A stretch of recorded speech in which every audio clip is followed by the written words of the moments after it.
Khalifa is Abdullah ibn Zubair, and his grandfather was Abu Bakr. So he was a companion and the son of a companion. And his mother was Asma, the daughter of Abu Bakr. And his aunt is Aisha, the mother of the believers. And his grandmother from his father's side is Safiya bint Abdul Muttalib, the aunt of the Prophet ﷺ. And from his father's side, his grandfather is Al-Awwam ibn Khuwaylid, the brother of Khadija radiallahu anha. And he was born on the year of Al-Hijrah. And he was the first male to be born to the Muslims after the Hijrah. Because when the Muslims made Hijrah to Medina, the Jews of Medina spread this rumor, saying that we have done sihr, magic, upon the Muslims, so that they will never have a male child born to them. And they spread this rumor. And for a while, after the Muslims arrived in Medina, every time a child is born, it's a female. And every time a male is born, it dies. So the people started to believe that the Jews had put a curse on the Muslims, and that the Muslims are going to end because they can't multiply now. So the people believed it. And around that time, Asma, the daughter of Abu Bakr radiallahu anha, she was in the last days of her pregnancy. She goes into labor and she gives birth to a healthy boy, Abdullah ibn Zubair, and he does not die. So the Muslims were very happy with him, and they took him to his grandfather Abu Bakr, and he carried him, and the Muslims followed them. They raised this child and they were making takbir around Medina, saying Allahu Akbar, Allahu Akbar. And then Abu Bakr goes and gives him to the Prophet ﷺ, and the Prophet ﷺ takes a date and he chews it, and then he puts it into the mouth of the boy, and then the Prophet ﷺ names him Abdullah. And they used to say that he used to resemble his grandfather Abu Bakr more than anyone. And the first word that Abdullah ibn Zubair uttered when he was a child was as-sayf, the sword. He was raised in the houses of a warrior, and the first word he said was as-sayf. And they used to say he would never leave as-sayf, meaning physically and not from his tongue. He would constantly be saying as-sayf or playing with the sayf. And for that reason he becomes one of the most magnificent warriors.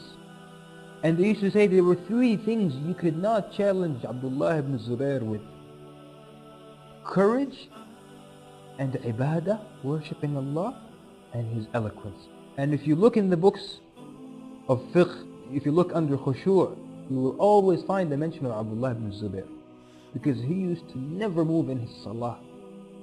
He is the one that they mentioned when he would stand for salah, the bird would come and sit on him, thinking he's part of the tree.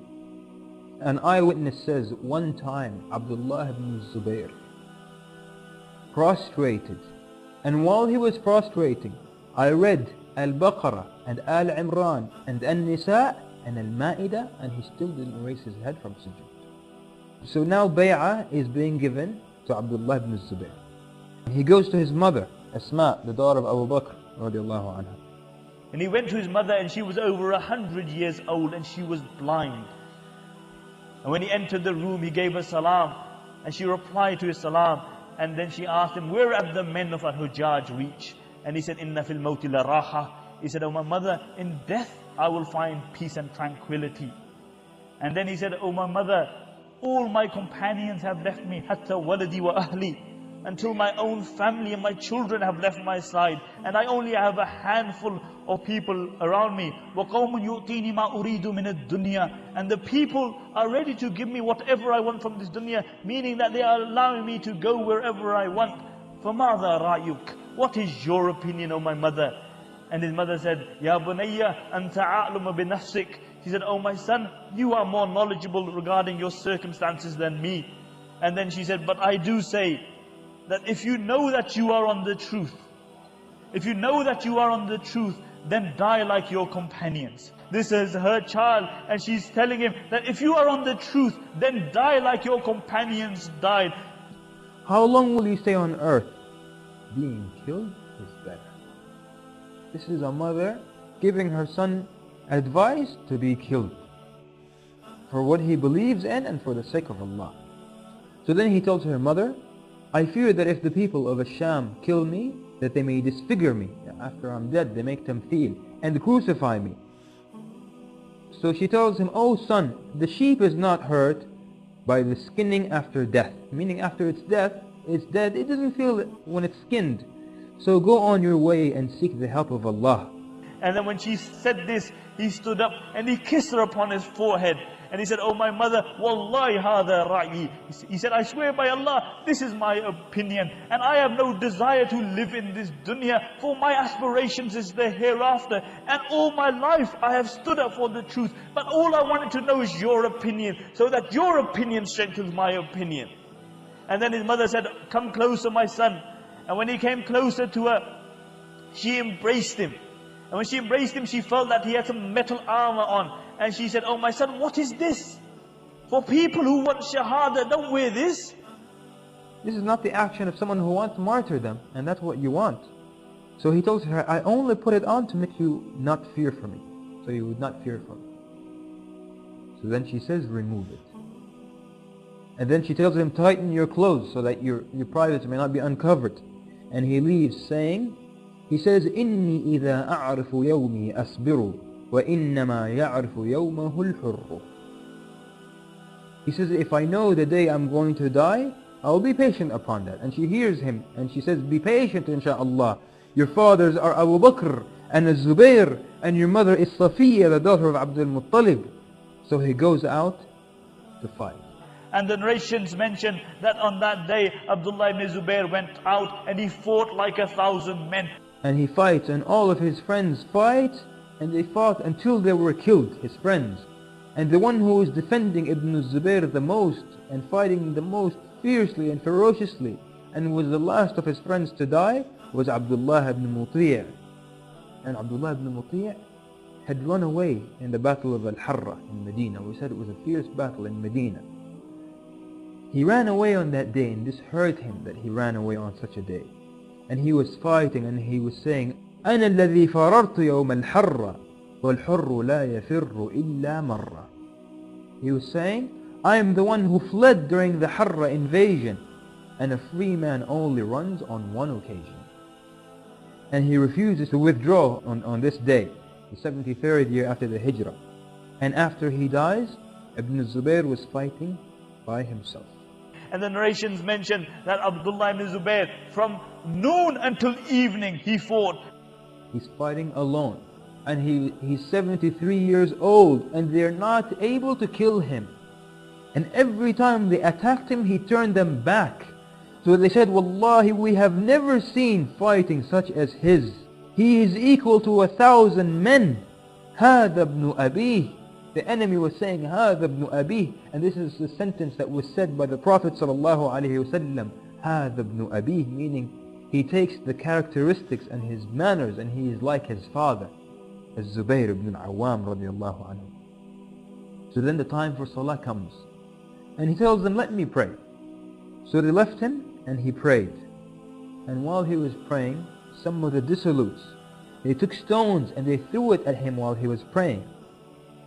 And some of the stones came and they flew right in front of his face. And he never moved. He did not move, not a little bit, the entire time that he prayed. And the stones came in front of his face, and they came and landed near him, and he never moved. He is the one who is mentioned in the ahadith of being focused in your salah. And then the fighting continues. The whole army of Al-Hajjaj against one man. And the whole army fights him from dawn until Maghrib. From dawn until Maghrib, an entire army cannot defeat one man. It shows what kind of a warrior he was. So they started to throw stones at him. And a huge stone struck him on his head, and he fell. And then he was on the floor and he was still fighting. And then they cut off his leg, and finally they martyred him. And the narration mentioned that when they martyred him, Makkah erupted with crying. Subhanallah, the day he was born, Medina erupted with happiness. And the day he died, Makkah erupted with crying. And Hujjaj ibn Yusuf as-Saqafi stood up and he said, "O people, know that Abdullah was the best of people. But when he rebelled against the Khalif, then he had to be removed from Makkah. For Adam was best of people, and when he rebelled against the commands of Allah, he was removed from Jannah. And Adam is better than Zubair, and Jannah is better than Makkah. See, twisted people. See, the very nature of twisted people is that they will always give you twisted analogies. And there was no man who was more twisted than Al-Hujjaj ibn Yusuf al-Thaqafi. He was the most twisted of people. And then the narrations mention that Hujjaj, he came to the mother of Abdullah ibn Zubair radiallahu anhu, and he wanted to break her resolve. And he said, how has Allah dealt with his enemy? And Asma radiallahu anhu, these were people who weren't scared of death. He said, you may have corrupted this dunya, but he has corrupted your akhirah. And then Al-Hajjaj took his body and he hung it in the entrance to Mecca. And people will pass by, and Ibn Umar radiallahu anhuma passed by, and the army is making takbir. They're saying Allahu Akbar, Allahu Akbar. So he said to them, تُكَبِّرُونَ عِنْدَ مَوْتِهِ, you make takbir at his death? Wallahi, I have seen the Muslims making takbir at his birth.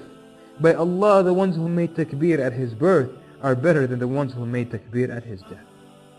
And he would pass by him every time as he is hung, and he would say, Assalamu alayka ya Aba Khubayb, Assalamu alayka ya Aba Khubayb, Assalamu alayka ya Aba Khubayb. Every time he passed by, he greeted him 3 times. And all of Mecca would greet him as they passed. And people told Al-Hajjaj, bring him down. And he said, no, until his mother pleads with me. And then the narration mentioned that there was a beautiful fragrance coming from his mutilated body. And what the men of Hujjaj did is they tied a cat around his waist. A dead cat. And the narration mentioned that the fragrance was so beautiful that even over the stench of the dead cat you could smell this fragrance. You could smell this fragrance. And then they went to Al-Hujjaj and they said, Hujjaj, now take his body down, it's been up for days.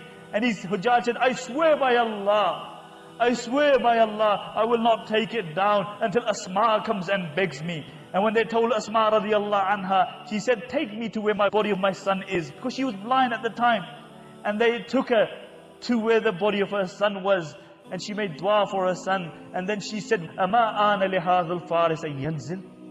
Said, Ama ana li hadha al-faris an yanzil. Said, isn't it time that this knight of Allah was allowed to come off his horse? Isn't it time that this knight was allowed to come off his horse? And when they told Hujjaj what she had said, he felt so little that he knew he had lost the battle. And then he brought the body of Abdullah ibn Zubair radiallahu anhu down. See, this was a man who lived and died for the sake of Allah subhanahu wa ta'ala.